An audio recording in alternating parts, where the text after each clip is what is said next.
রবীন্দ্র রচনাবলীর নবম খণ্ড দিয়ে চাপা দেয়া সুইসাইড নোট, ছেলেকে লেখা। লিখে হাতে ব্লেড নিয়ে বাথরুমে ঢুকেছিলেন মাস্টার মশাই। দুপুরবেলা কাজের লোক দরজার তলা দিয়ে রক্ত আসছে দেখে চিৎকার করে ওঠে।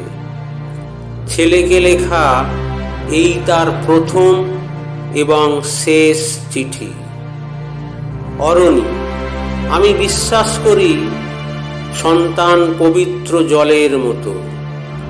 যদিও তোমার সঙ্গে আমার সম্পর্ক ভালো নয়, তবু তোমাকেই লিখে রেখে যায়।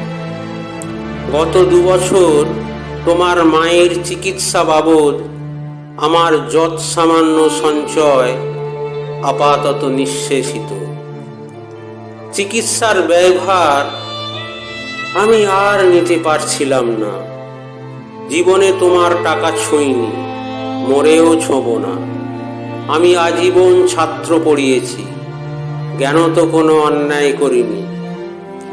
গত মাসে আমার স্কুলে এক অভিভাবক এসে ঝুলোঝুলি করেন তাঁর ছেলেকে নেবার জন্য। আমি প্রথম দিন ফিরিয়ে দিই, দ্বিতীয় দিন ফিরিয়ে দিই, তৃতীয় দিন পারিনি। তিনি আমাকে একটা বড় খামে 30,000 টাকা দিয়ে চলে যান। সেই টাকায় এ মাসে তোমার মায়ের চিকিৎসা চলছে। জানি না তিনি বাড়ি ফিরবেন কিনা কোনোদিন। ফিরলে বলো পৃথিবীতে আমার বেঁচে থাকার অধিকার চলে গেছে।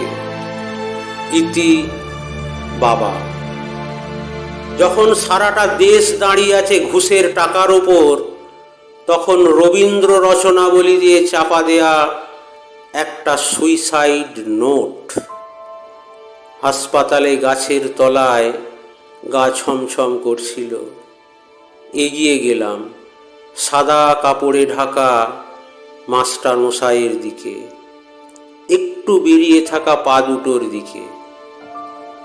ওই একটু বেরিয়ে থাকা পা দুটো যেন ভারতবর্ষের শেষ মাটি।